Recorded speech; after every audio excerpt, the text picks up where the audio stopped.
Billy Joel, sermon title, We Didn't Start the Fire. I kind of waited on this moment today for this reason, this particular launching point in reference to this one. But as I said, it's kind of a revisit. Some subjects simply need revisiting. The elders and I have talked about this over the years. Sometimes it's at their request. Sometimes it is at my choice. It's 1989. Billy Joel releases the song We Didn't Start the Fire, and it's basically a rundown of headlines from 1949 to 1989. The reason he starts in 49 is that is his birth year. Some of them are important dates. Some of them are of relative little value. All this time later, you know, he mentions Nixon a couple of times. He mentions Kennedy and Malcolm X. He mentions Rosenbergs and H-bombs. He also mentions Mickey Mantle, and to some that's important, some it's not. Marilyn Monroe. But they are things that made headlines at certain times. But what you notice as he's going along is chaos. Headlines, they're spinning, things get faster and faster and faster, and he makes the point that we didn't start this. His generation did not start this series of events. They started before him. He's riding through them. He has to survive them. They do the best they can to come out on the other side, but there's only so much they can do about them. Then, interestingly enough, it ends in 1989. So in 2023, this next generation, younger people can tell you about it. They may not have any idea that Billy Joel ever existed, but in 2023, Fall Out Boy did it again. They picked up where Billy Joel left off, and they did their version that, quote, brings us up to date, up to 2023. Notice how quickly we're already behind, and there are now other headlines. But they do their version that has, Michael Jordan in it, and Prince, and all of these other things that have passed. We've seen some stuff in our lifetimes. What if we take into account a few of us predate 1949? Have we seen some stuff? We've seen the end of World War II, Korea, Nam, Iraq, Afghanistan, 9/11. We survived Y2K. Our kids have no idea what that was. We saw a rash of school shootings like we've never experienced in our history. Ted Bundy, Jim Jones, COVID. We saw computers go from filling a room to filling our pockets. We saw phones that went from being tethered to our walls to being tethered to our cars to fitting on our wrists. What if we start overlapping generations? I had the privilege of knowing very well, Angie's dad's over 100. I had the privilege of knowing very well my great-grandmother. We spent a lot of time together. She lived right across the road from me. She lived to be 96. We talked about World War I. We talked about the Depression. We talked about electricity being a novelty. We talked about the first time she saw a car. We talked about indoor plumbing being a wow moment in her life. Have we seen some things in just a few generations? Watch this. You want to talk about seeing some things and chaos. Hopefully you can see those names. Watch those overlaps If you've never seen this in chart form and never thought about how these guys overlapped with each other and the chaos, the world in a sense, the fire burning around them and the changes they went through, Adam lived to see, watch this, son, grandson, great, great, great, great, great, great grandson. He overlapped him, and he missed Noah only by 126 years. Do you think if he had sat at the campfire with Lamech that he could have said, hey man, I've seen some things. Hey, the fire's burning. And in his case, he could have said, you know what, Eve and I started it. We ate the fruit and the fire started with us. And what you're dealing with as your son's going to get ready to build the ark, it's kind of our fault. Watch this one. This one gets even better. You have Noah, 600 years on this side of the flood. And then he pops out on this side, and he lives so long that he overlaps Abraham, son, grandson, great, great, great, great, great, great, great grandson. He overlaps Abraham by 39 years. Now, that I don't know that they get to because of what happens with Babel. By the way, talk about the fire burning and things getting mixed up in a chaotic world. But if he gets the chance, if Noah gets the chance to sit around the fire with Abraham, think about the chaos. Abraham, when I got on the big boat, I got to see the dinosaurs. Then I got off and my world had changed and I had to watch those big guys die off because my world was so different. And I only missed Adam by 126 years, but I got to talk to Seth, who talked to his daddy, and I knew what the garden was like. This world's been in chaos since the beginning. The fire's always been burning. And now we don't even speak the same language because we couldn't even do what God asked us to do and spread out and multiply and fill the earth. My head's been spinning since the beginning. I don't understand everything that's going on.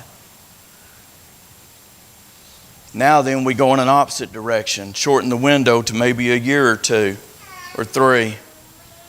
Think about your personal life. Think about how much has changed in just the last couple of months or the last couple of, and we're going to roll back around to that in a few minutes. I just want you to start triggering those thoughts. Mary Ann, think about how much has changed with snow in the last couple of years. Pop, think about how much has changed in the last year.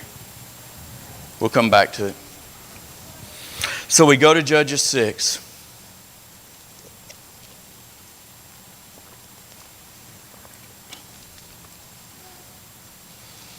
Judges is built on the theme that there is no king in Israel, and the rock-solid singular leaders in Israel are gone. Moses is gone. Joshua is gone. And what it says at the end of Joshua is that as long as those leaders who had stood beside Joshua, the Caleb of his generation, and in that generation after him that he had kind of raised up to be leaders, or as long as they're there, they do okay. But when they're gone, Israel starts this cycle. And every man does what is right in his own eyes. So the book of Judges opens with this cycle. Peace, deviance, this deviant behavior where they deviate from the plan. Oppression, this crying out to God, and deliverance. And the deliverance is in the form of a judge. And then God rinses them and repeats. And so when chapter 6 opens, we've what? We've gone through Ehud, Shamgar, he gets his one verse. Deborah, 40 years of peace, and then chapter 6. And chapter 6 introduces us to Gideon. And we're in the hands of Midian for 7 years. And look, this time it is nasty chaos. The hills are burning. It is so bad that they could easily sing, left off a G. They can sing, we didn't start the fire, but man, we are dealing with it now. They're hiding in wine presses to thresh their wheat. It's been burning since Genesis 3, and it is a storm. The power of Midian prevailed against Israel. Because of Midian, the sons of Israel made for themselves the dens which were in the mountains and the caves. They had been living in cities that God gave them when they conquered the land, and they have to move out of the cities because Midian can find them. And they're now living in caves. For it was when Israel had sown that the Midianites would come up with the Amalekites. Oh, they've been buddied up with the locals. And the sons of the east, and go up against them. And they would camp against them, and they would destroy the produce of the earth as far as Gaza. Leave no substance in Israel, as well as no sheep, no ox, no donkey. They would come up with their livestock and with their tents, and they would come in like locusts for number. Both they and their camels were innumerable, and they came into the land to devastate it. And Israel was brought very low because of Midian. And the sons of Israel cried out to the Lord. So it is a storm. And so God sends a prophet. And he describes the why, because you hadn't obeyed me. And he implies the solution. And it's always the same solution. He just, as far as the text, he didn't come out and say it. But when he says it's because you hadn't obeyed me, the solution's always the same. Repent. Rinse him. We'll repeat this. So verse 12, verse 16, the angel of the Lord comes. And here's where we're going. It's where we're going to get to in Matthew 8. It's where we're going to get to in the story of Elijah in just a minute. And the angel of the Lord says, the Lord is with you. In the midst of the chaos, in the midst of the fire burning, in the midst of the innumerable host of Midian and Amalekites and the sons of the east camping and running amok in Israel, God's with you. And Gideon says, where? I don't see him. And so the angel is saying, in the chaos, we have to open our eyes. We have to see him. We have to look for him. We have to know where to find him. So you're going to file that away in the back of your mind so that when we get to Matthew 8, you see it. And then he also says to Gideon, by the way, not only is the Lord with you, he says, you got this. Gideon says, no, I don't. No, I don't. I'm hiding. I don't have anything at this point.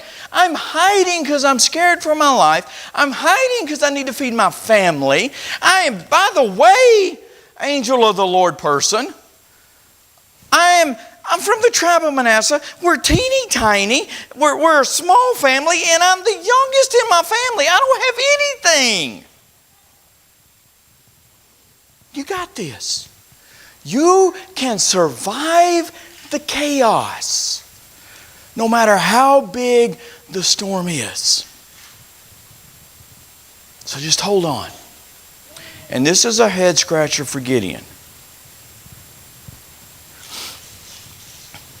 Think about Elijah in the cave. And here's where I want you to think about in the chaos. Sometimes the chaos is devastating chaos. But sometimes the chaos is good chaos, but when it all gets mixed up, what happens is chaos is simply chaos. It is so much going on, it's busy. Busyness is chaos, whether it's good or bad. And sometimes we get lost in the middle of all of it. So what's Elijah got going on? Well, he's got Mount Carmel going on. He's got this humongous victory for God.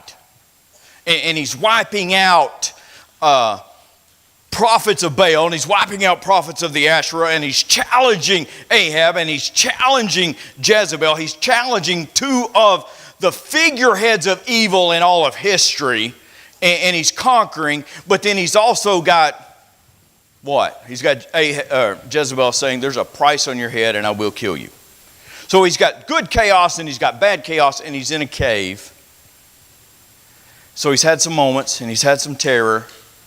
And in all that chaos swirling, he gets his whisper. He gets his calm, still moment where God says, I'm still here. You got to look for me, but I'm still here. Shh. It's okay. We have this because I am here. So we've been in Judges, and now we've been with Elijah, so we're going to teleport to Matthew 8. To our text where we just got through reading. We're at the Sea of Galilee with Jesus, and it is... The disciples have been witnessing some things where Jesus' power has been shining through. He's been healing people. They're bringing him the diseased. He's commending the centurion and he's healing people. And what else is going on? How do they get to where they're at? Well, I want you to include the whole thing. Think about it. How did they get to where they're at? Number one, Jesus called them initially. The 12 that are in this boat. He went walking along the Sea of Galilee. Peter, Andrew, James, John, come on. Matthew, come on. Philip, you guys, come on. He has called them, and so over time we have worked up to this point where they're traveling with him. Then he has what at this point? He has told them, go get in the boat, and then he has stopped to answer some questions or to deal with, hey, we want to go with you. Well, you really don't know what you're talking about. The foxes have their places, the birds have their, I don't have anywhere. So are you really, have you counted the cost? Well, I'm really not sure I counted the cost, so all right, well, you probably don't want to go with me just yet. Well, I need to bury somebody. Well, you got to go with me now if you're going to go. Have you counted the cost? And then it says, he got into the boat and they followed him. So they're there. So they're there why? They're there, one, because he called them. Two, because he led them into the boat.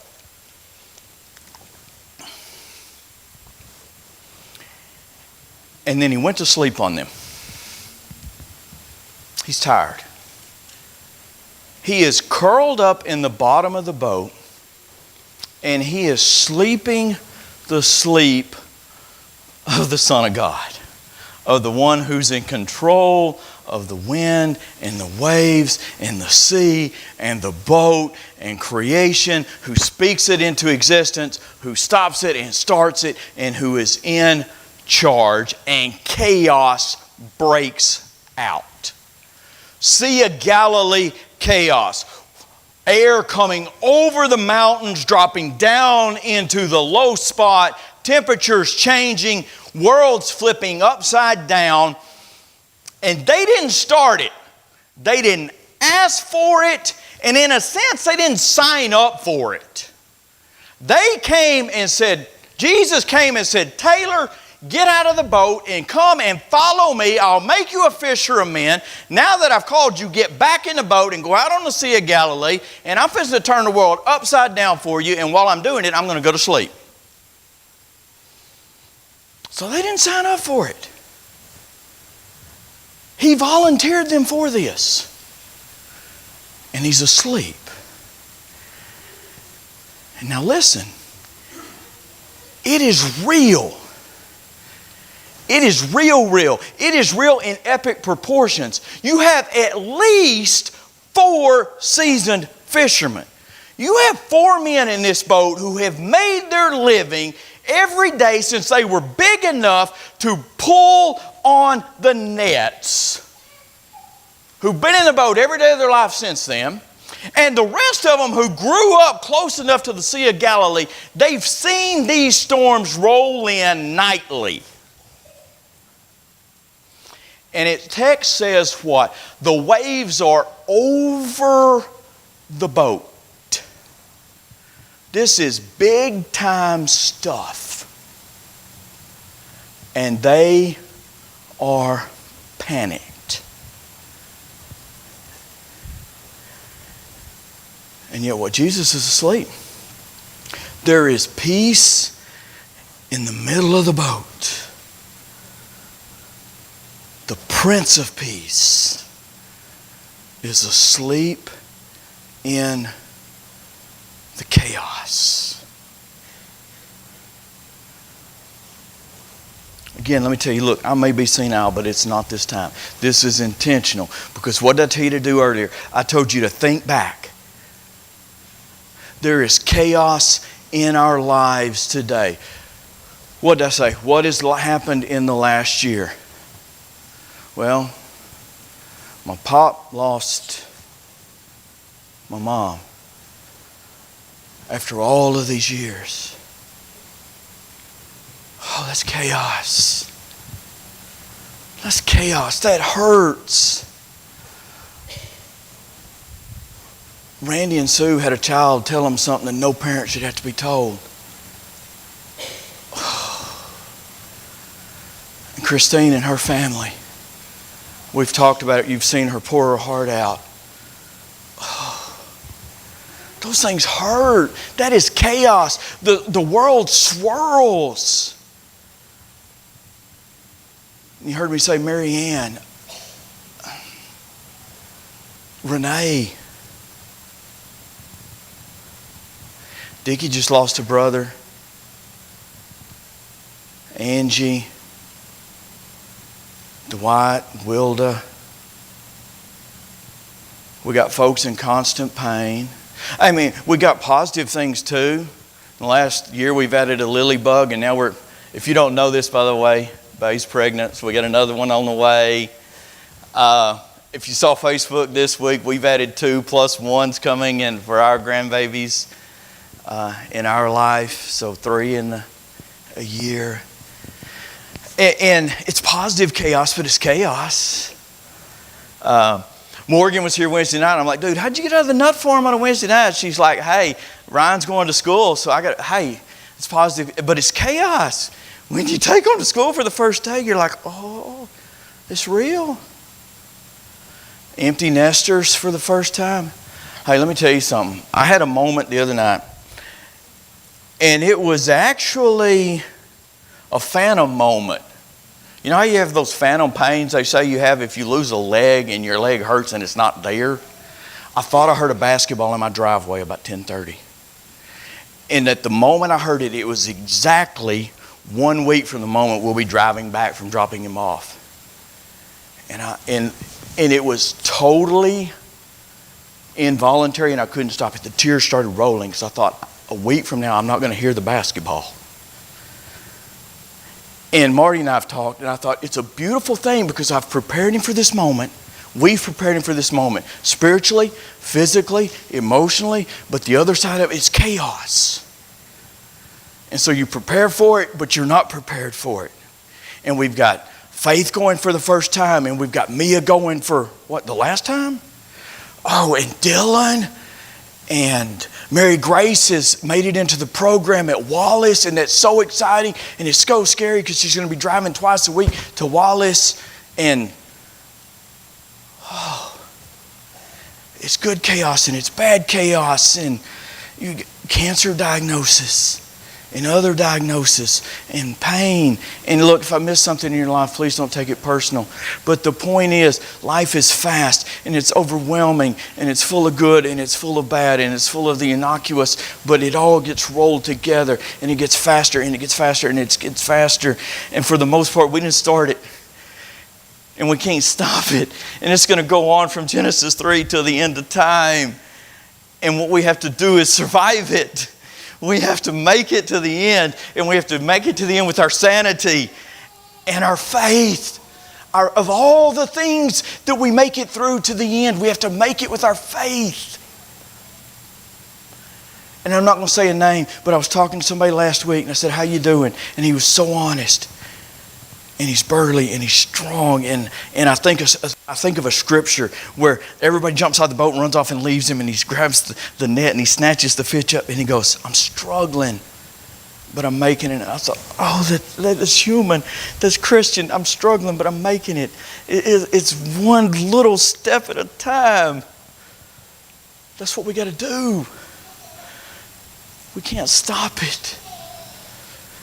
And we can't control it fully. But we can't let it sweep us away. So go back to the song. We're trying to fight it. And by that, I'm not worried about how Billy Joel meant it. This is what I mean by it. Number one, make a difference in this world. Make a difference in this world. In that world in general, we're lights in the dark. We are lights in the dark. Even a firefly makes a difference. Make your little difference. Make your... losing my voice again. And I didn't even have an out-of-body experience. By the way, I heard my out-of-body experience made it all the way to Indiana, and you people watched my moment. So I'm going to have another one soon. We're going to see if we can make it to the other side of the world. Even a firefly makes a difference. Light it up. Change the world. Teach right and wrong. And control the negative part of the chaos as much as you can. Lead people to Jesus. Bring them out of that negative part of the chaos. In your home, rear your children to not be part of the negative chaos. Teach them to be a part of the good chaos and to battle the negative chaos. Number two, slow down what you can slow down. It is okay sometimes to say, you know what, we're going to slow down. The last week or so, Kim's been involved in it. Sometimes it's just Braden and me. But we have wore out Dickie White's pond. And it hadn't been about the fishing. It's been about us slowing down. And I know sometimes Braden goes, oh, what is it? But I'll open my mouth and I'll be like, life lesson next. And it's just about slowing down and making the most of the moment. Slow down. It is okay to let the chaos whirl around you and let Jesus sleep in your boat. Number three, remember who called you. Remember who put you in the boat and led you in there. He got in there first. He's in there. He put you in the boat. He's still the pilot. He's still leading the boat. He's not going to abandon you. He's going to get you to the other shore. He's going to get you to eternity. Let Him lead you through the storm.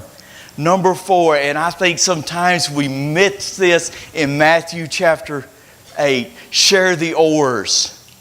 Not only is Jesus in the boat, if Peter's there, there's 11 others. If John is there, there are 11 others. There are 12 disciples in there. If Peter's panicked, he needs to be leaning on the other 11. There are whatever there are in here, plus you today. And there is a world full of them. And hey, Bob's got a lot of those contact numbers, and so do I. I know counselors at PTP. If you're struggling, I can put you in contact with them. And if I can't put you in contact with them, I can put you in contact with Ellen Webster, who can put you in contact with them. I know people in Jamaica. I know people in the Ivory Coast. I can put you in contact with people who can help you with what you're struggling with. Somebody came to me recently and said, hey, this is the problem. And when I got through, I sent them resources from 3 different sources. And it had nothing to do with me, but it had to do with the fact that I knew people who knew people. You never walk this road alone. Jesus established a body at Pentecost that is worldwide. Share the oars. Chaos is as old as time, and it will last until the end of time. But then the chaos is over and peace reigns. Life moves at lightning speed. It'll never slow down. You cannot rewind it. But that's okay. Live in the peace that the Pilot and the Prince of Peace provide you. So we stand and sing.